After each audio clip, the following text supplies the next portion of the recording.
Seja bem-vindo a mais um vídeo especial na Escola de Profecia, a mais uma atualização profética.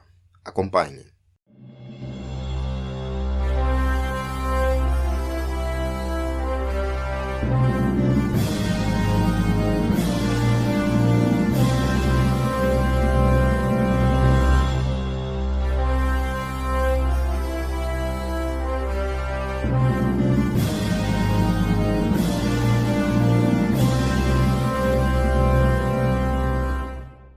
Happy birthday, America. Feliz aniversário, América! Muitas pessoas neste país fizeram seu desejo e apagaram as velas. E elas também estão tentando derrubar a separação entre igreja e Estado. Eu disse no último vídeo que as pessoas estão tentando repudiar, o que significa negar totalmente o princípio fundamental deste país, de manter a religião fora da política e a política fora da religião. E aqui estamos com um presente para a América, com esse repúdio em plena exibição. Neste momento, há uma guerra acontecendo nos Estados Unidos. Estou falando sobre a guerra entre a esquerda e a direita. A guerra entre os secularistas e os religiosos.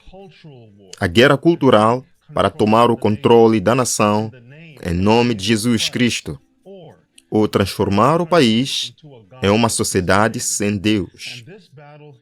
E essa batalha depende de uma única ideia que tem gerado cada vez mais controvérsia e popularidade a cada dia que passa. E essa ideia é que os Estados Unidos da América são uma nação cristã e que não existe separação entre igreja e Estado. Hoje vamos analisar as evidências. Vamos descobrir o que é verdade. E eu tenho certeza de duas coisas. Primeira, a maioria de vocês vai ver e aprender coisas que nunca viram antes. Segunda, ao final deste vídeo, vocês vão saber qual desses dois lados, segundo a profecia, realmente vence. Alguns dizem que as evidências são claras. Esta é a nação cristã. E eles dizem que está impresso em cada nota de dólar, bem ao lado do olho que tudo vê, e da frase em latim para uma nova ordem das eras. Diz, em Deus nós confiamos. Todo ano, enquanto milhões de americanos recitam o juramento de fidelidade, eles o fazem dizendo a frase, uma nação sob Deus. E com os 250 anos dos Estados Unidos, como celebração da Declaração de Independência, não podemos ignorar o fato de que a declaração diz o seguinte: consideremos essas verdades como evidentes por si mesmas, que todos os homens são criados iguais, que são dotados por seu Criador. Gostemos ou não, essas palavras, criado e criador, especialmente à luz do que está na nota de dólar e no juramento de fidelidade, apontam para algum tipo de Deus, um poder maior a quem se recorre. Isso é abraçado pelos cristãos, mas não pode ser ignorado pelos ateus. E a questão é, quantos cristãos devem abraçar isso? E quantos secularistas devem tentar ignorar isso? Alguns dizem que os pais fundadores eram um bando de deístas que acreditavam que existe um Deus, mas que esse Deus não se interessa pelo que acontece no planeta. Alguns dizem que eles eram agnósticos. Alguns até tentaram retratá-los como ateus, que absolutamente queriam manter Deus fora da política. E nesse momento crucial da história, é fundamental entender o que os fundadores deste país estavam tentando construir. Porque, como eu disse, existem duas ideologias lutando pelo controle dos Estados Unidos e dos países ao redor do mundo. Como você vai ver, ambos os extremos são perigosos. A profecia declara que alguém vai vencer. E se não entendermos a questão e falarmos sobre ela, em vez de apenas ficar de fora, assistindo como se fosse uma partida de tênis, vai e volta, significa que não estamos cumprindo nossa confiança. O ano que será celebrado em 2026 como os 250 anos da Declaração de Independência Quando uma jovem nação de apenas 13 colônias, que se desenvolveu no que hoje conhecemos como Estados, se uniu para declarar sua independência da Inglaterra. As pessoas que atravessaram o Atlântico fizeram isso tentando fugir da perseguição religiosa para que pudessem adorar de acordo com os ditames de sua consciência. Muitos não sabem disso, especialmente aqueles que não têm conhecimento da Bíblia. Mas o surgimento deste país é definido na profecia como uma besta semelhante a um cordeiro com 2 chifres surgindo da terra, em um momento em que a antiga ordem do Estado da Igreja, do Papado e do Sacro Império Romano estava prestes a entrar em colapso. Nesse clima, enquanto os pais fundadores declaravam sua independência, eles o fizeram incluindo um apelo ao fato de que os homens foram criados por um Criador. E esse Criador, obviamente, seria Deus. Mas a questão é, qual Deus? Sei que alguns de vocês podem estar revirando os olhos e dizendo agora, como assim, qual Deus? Só existe um Deus, o verdadeiro Deus. Mas, mais uma vez, eu lhes pergunto, qual Deus? E agora é a hora de um PowerPoint. E eu não quero que vocês se esqueçam disso. Por algum motivo, na Declaração de Independência, não há uma referência direta a um Deus específico. Não diz Yahweh, não diz Jeová, não diz Jesus, ouso dizer, não diz Alá, ou Shiva, ou Vishnu. Diz apenas Criador. E a pergunta que exige uma resposta é, por quê? Por que eles simplesmente não disseram? Por que não simplesmente dizer o nome de Deus para que todos soubessem qual Criador estava sendo mencionado? Guarde esse pensamento, porque como você está prestes a ver, fica melhor ou pior, dependendo do seu ponto de vista. Vamos avançar no tempo para a coisa que se tornou o centro das atenções nos últimos anos e décadas nessa guerra cultural. É a coisa sobre a qual as pessoas estão brigando para definir se isso é ou não uma nação cristã. Eu estou falando, claro, sobre a Constituição dos Estados Unidos. Este é o documento que define os direitos de cada cidadão americano. Foi escrito e assinado em 1787, ratificado pelos Estados a partir de 1788 e entrou totalmente em vigor em 1789. E o último Estado, Rhode Island, só assinou em 1790. E aqui está a coisa. Não há absolutamente nenhuma menção a Deus no documento original ou em nenhuma das 27 emendas à Constituição. É quase como se os fundadores estivessem propositalmente se afastando de ligar o governo à religião. E isso é muito importante, especialmente quando se pensa em entender se este é ou não um país cristão. Os fundadores queriam deixar claro: misturar a religião e política é perigoso, e a distinção entre os dois precisa ser tratada com cuidado. E eles fizeram isso, criando uma emenda à Constituição que diz: o Congresso não fará nenhuma lei que respeite o estabelecimento de uma religião ou que proíba o livre exercício dela. E aí está. Algumas pessoas chamam isso de cláusula de separação, confundindo com uma carta que foi escrita por Thomas Jefferson, que usa o termo separação entre igreja e Estado. É isso que a deputada Lauren Boebert disse famosamente. A igreja supostamente deve dirigir o governo. O governo não deve dirigir a igreja. Não é assim que nossos pais fundadores imaginavam. E eu estou cansada dessa besteira de separação entre igreja e Estado. Isso não está na Constituição, estava em uma carta fedorenta e não significa nada do jeito que eles dizem.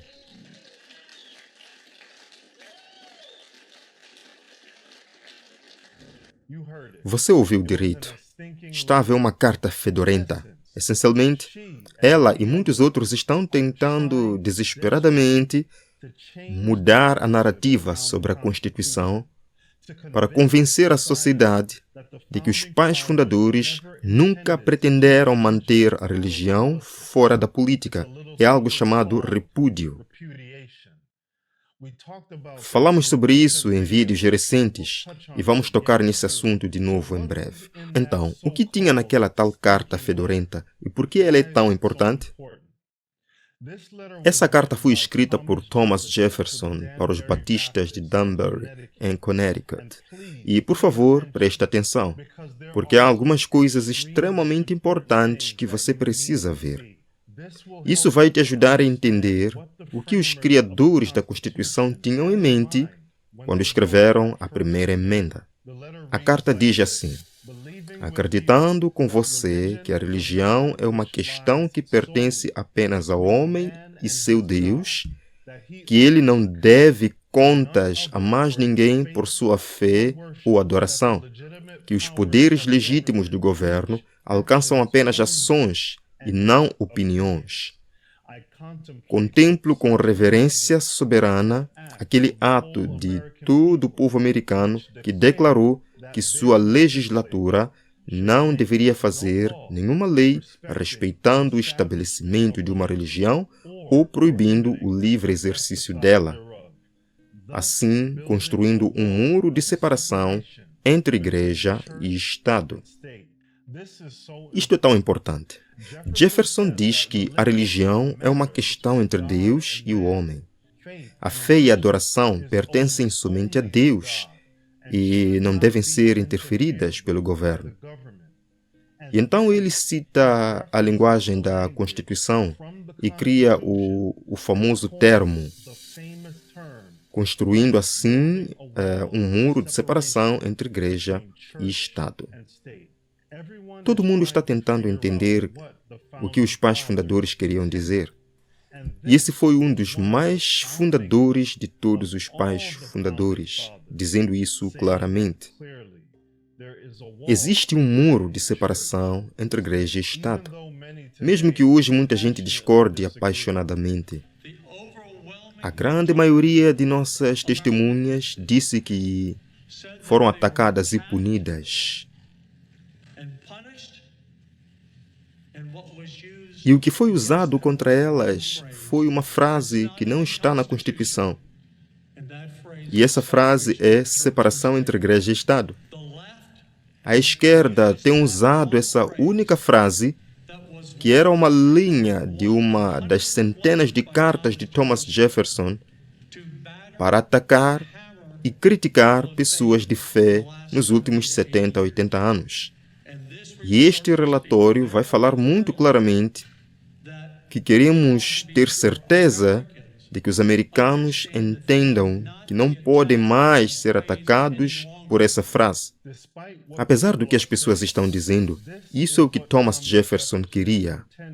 E eu acredito que é o que os pais fundadores queriam. Mas não para por aí. Há uma declaração que poucas pessoas conhecem, que foi ratificada por unanimidade pelo Senado em 1797, chamada Tratado de Trípoli. Naquela época, existia uma situação no Mediterrâneo em que havia pirataria patrocinada pelo Estado. Basicamente, você tinha que pagar os seus navios, mercadorias e tripulações poderiam ser roubados por piratas e às vezes as tripulações eram vendidas como escravas. Os Estados Unidos procuraram fazer um acordo com esses piratas para garantir a segurança de suas tripulações e a proteção de suas mercadorias. E assim eles assinaram um tratado que incluía a linguagem para garantir que não houvesse tensão religiosa entre as partes envolvidas. E esta é a parte da linguagem desse tratado. Como o governo dos Estados Unidos não é de forma alguma fundado na religião cristã, como ele em si mesmo não tem nenhum caráter de inimizade contra as leis, a religião ou a tranquilidade dos muçulmanos ou como os referidos estados, nunca entraram em qualquer guerra ou ato de hostilidade contra qualquer nação muçulmana. Os termos muçulmano e Maomé eram termos usados na época para se referir aos muçulmanos. Em essência, temos este documento aprovado pelo Congresso que afirmava que este não é um país cristão. Mas a questão é: o que exatamente isso significa? Isso quer dizer que a nação foi feita para ser totalmente sem Deus? A resposta para essa pergunta é um sonoro não. Os pais fundadores entendiam que, embora fosse necessário manter a igreja e o Estado separados, eles também acreditavam que uma nação só poderia prosperar se o povo entendesse a necessidade de responder a um poder superior. Na verdade, isso é o que George Washington disse famosamente sobre a religião e sociedade. De todas as disposições e hábitos que levam à prosperidade política, a religião e a moralidade são apoios indispensáveis. E vamos com cautela nos permitir pensar que a moralidade pode ser mantida sem religião. A razão e a experiência nos impedem de esperar que a moralidade nacional possa prevalecer, excluindo o princípio religioso. Espero que você entenda o que George Washington está dizendo aqui. Ele está falando sobre o fato de que, para haver moralidade, deve haver um apelo a um poder superior. E eu sei que os ateus e agnósticos que estão assistindo a isso vão discordar, mas essa é uma conversa para outro momento. Vamos voltar à América colonial, porque isso é o que John Adams, outro dos pais fundadores, tinha a dizer sobre a Constituição. Nossa Constituição foi feita apenas para um povo moral e religioso. É totalmente inadequada para o governo de qualquer outro. Então, o que está acontecendo aqui? Esses homens estavam falando de forma contraditória? Isso é uma contradição? A religião deve ser mantida fora do governo ou não? O que temos aqui é um equilíbrio perfeito que tem sido mantido em uma corda bamba pelos últimos 250 anos. Isso oferece um sistema que mantém o governo fora da religião e a religião fora do governo, ao mesmo tempo reconhecendo que quaisquer direitos dados a um homem ou mulher são derivados do reconhecimento de um Deus Criador que concede esses direitos. Mas aqui está o ponto-chave. Um Deus específico não é nomeado. Uma religião específica não é mencionada. E nenhuma religião está sendo imposta ao povo. Os pais fundadores estabeleceram o país com uma ambiguidade intencional em relação a qual Deus deveria ser reconhecido. Eles fizeram isso porque entendiam primeiro o que aconteceu na Idade das Trevas com o papado e na Inglaterra, quando a Igreja da Inglaterra foi criada como uma religião oficial patrocinada pelo Estado. Essencialmente, houve perseguição. Eles queriam definir parâmetros na Constituição que pudessem resistir à pressão das pessoas, tentando criar uma religião sancionada pelo Estado. E ainda assim, eles também queriam definir parâmetros para impedir o caos sem Deus que surgiu na Revolução Francesa, que, embora promovesse os princípios corretos da separação entre Igreja e Estado, o fazia de uma forma que sancionava o caos, assassinato, imoralidade e crime. Essencialmente, ao olharmos para os 250 anos de aniversário da Declaração de Independência e também o nascimento dos Estados Unidos, precisamos fazer isso entendendo que a religião desempenha um papel importante na manutenção dos princípios da liberdade de consciência. No entanto, a religião nunca deve ser legislada ou imposta ao povo. Ou seja, o Estado não deve fazer declarações que favoreçam uma religião em particular. E, infelizmente, temos visto isto muito ultimamente. É o equilíbrio que nos impede de abraçar a ideologia, a tirania e a perseguição do romanismo presentes no Sacro Império Romano, quando Igreja e Estado estavam combinados. E também nos impede de abraçar a impiedade e a tirania da Revolução Francesa e de muitos regimes comunistas que encheram a história de registros horríveis de perseguição. Ambos são dois extremos. A profecia declarou que um desses poderes vai vencer no final. E não é o secularismo, é o romanismo. São fanáticos religiosos que, em resposta ao aumento do secularismo, vão se voltar para o Estado na tentativa de controlar a sociedade. Alguns têm boas intenções, mas a história está cheia de histórias de perseguição religiosa e vidas que foram arruinadas em nome de Deus e de boas intenções. E você pode assistir a este vídeo para ver sobre o que eu estou falando.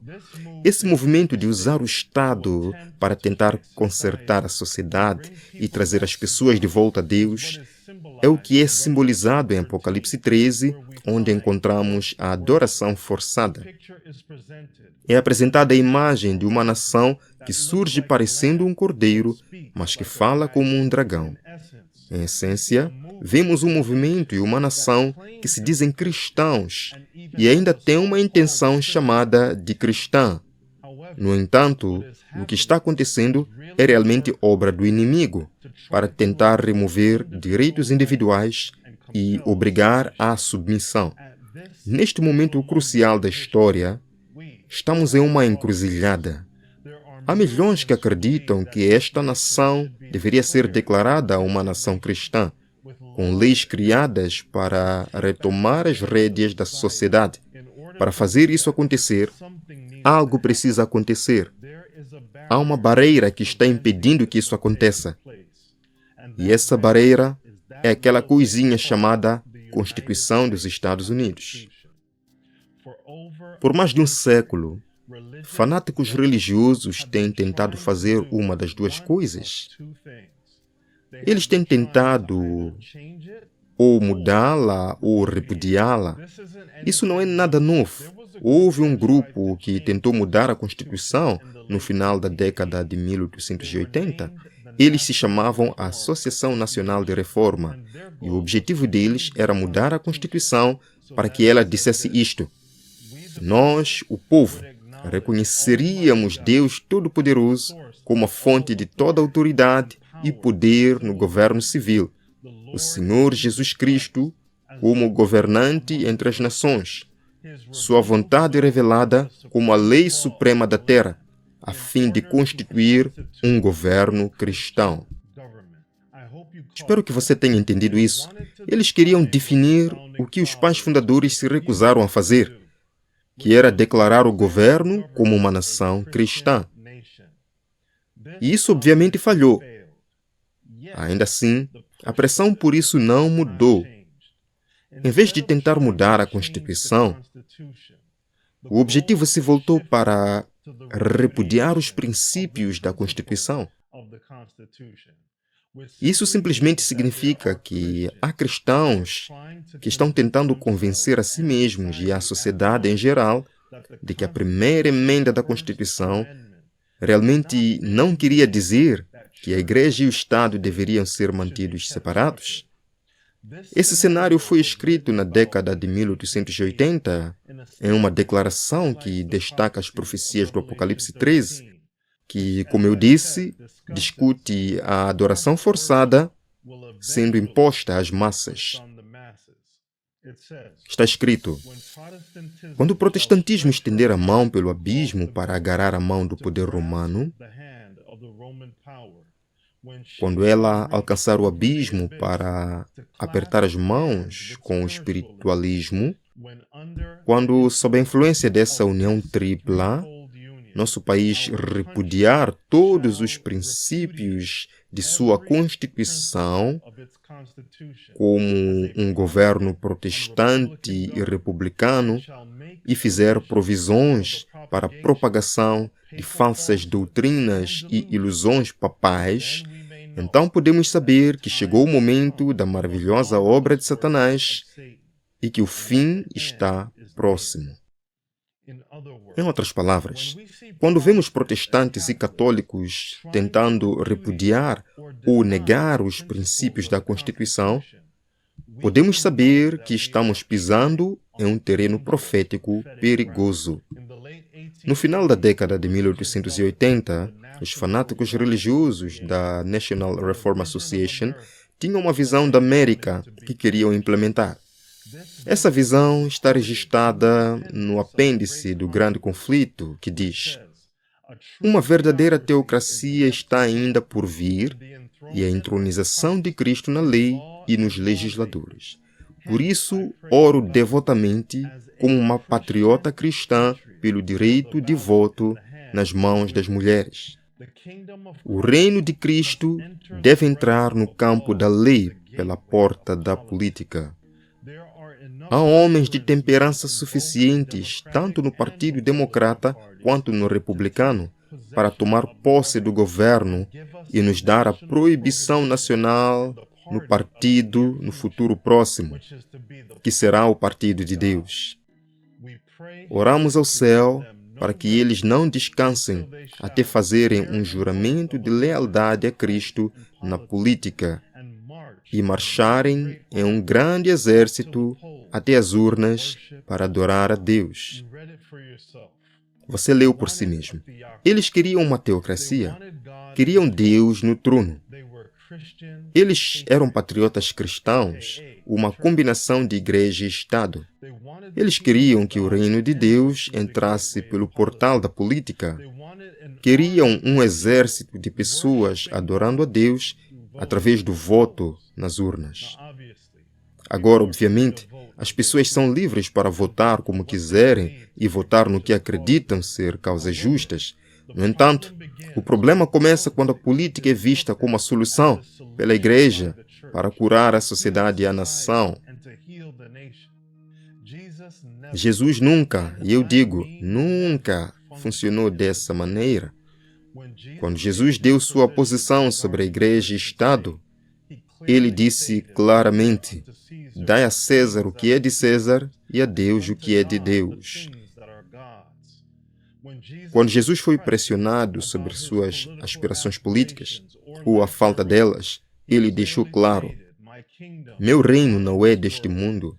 Se meu reino fosse deste mundo, meus servos lutariam para que eu não fosse entregue aos judeus, mas agora meu reino não é daqui.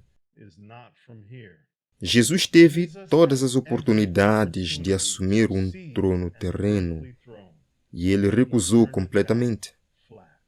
O próprio Filho de Deus, com todo o poder no céu e na terra, não forçou seu reino sobre os reinos deste mundo. Então aqui está a questão com a qual precisamos lidar. Se Jesus se recusou a fazer isso, por que tantos cristãos estão tentando fazer isso em seu nome? Essa tendência foi descrita há mais de 100 anos. É uma declaração que parece ter sido escrita para este exato momento. Mas hoje, no mundo religioso, há multidões que, ao que acreditam, estão trabalhando para o estabelecimento do reino de Cristo como um domínio terreno e temporal. Eles desejam fazer do nosso Senhor o governante dos reinos deste mundo, o governante em seus tribunais e quartéis, em suas câmaras legislativas, palácios e mercados. Esperam que ele governe por meio de leis e forçado pela autoridade humana. Como Cristo não está aqui pessoalmente, eles mesmos irão agir em seu lugar para executar as leis de seu reino. O estabelecimento de um reino, assim, era o que os judeus desejavam nos dias de Cristo. eles teriam aceitado Jesus se ele estivesse disposto a estabelecer um domínio temporal para impor o que eles consideravam as leis de Deus e para fazer deles os intérpretes de sua vontade e os agentes de sua autoridade. Mas ele disse: meu reino não é deste mundo. Ele não aceitaria o trono terreno. Os Estados Unidos estão em uma encruzilhada. Infelizmente, há grupos que querem remover completamente Deus da sociedade. E temos uma parcela da sociedade igualmente, vocal ou até mais, que quer colocar Deus como governante dos Estados Unidos. Nenhuma dessas visões para a América é o que tornou a América grande. Nenhuma dessas visões é a solução. Os pais fundadores entenderam o equilíbrio delicado que precisava existir para ter uma sociedade saudável e livre. Eles criaram uma nação que permitisse que a religião florescesse, com cidadãos que compreendessem que os direitos individuais vêm do seu Deus Criador. E ainda assim, eles também entendiam que um Deus, religião ou prática religiosa específica não deveria ser imposta ou promovida ou obrigatória pelo governo. Lembre-se da pergunta que eu te fiz no começo. Qual Deus? Os fundadores deixaram este espaço em branco de propósito. E aqui está o que deveria nos fazer prestar atenção. As mesmas pessoas que queriam declarar esta uma nação cristã são as que estão querendo preencher esse espaço em branco para o resto de nós. Infelizmente, é isso que está acontecendo hoje. E como já vimos em nossos vídeos anteriores, é isso que vai levar a perseguição religiosa a surgir novamente. A solução para a igreja não está em mais legislações. Se a igreja quer realmente e profundamente afetar a sociedade, está enraizada em uma verdadeira revelação do Evangelho.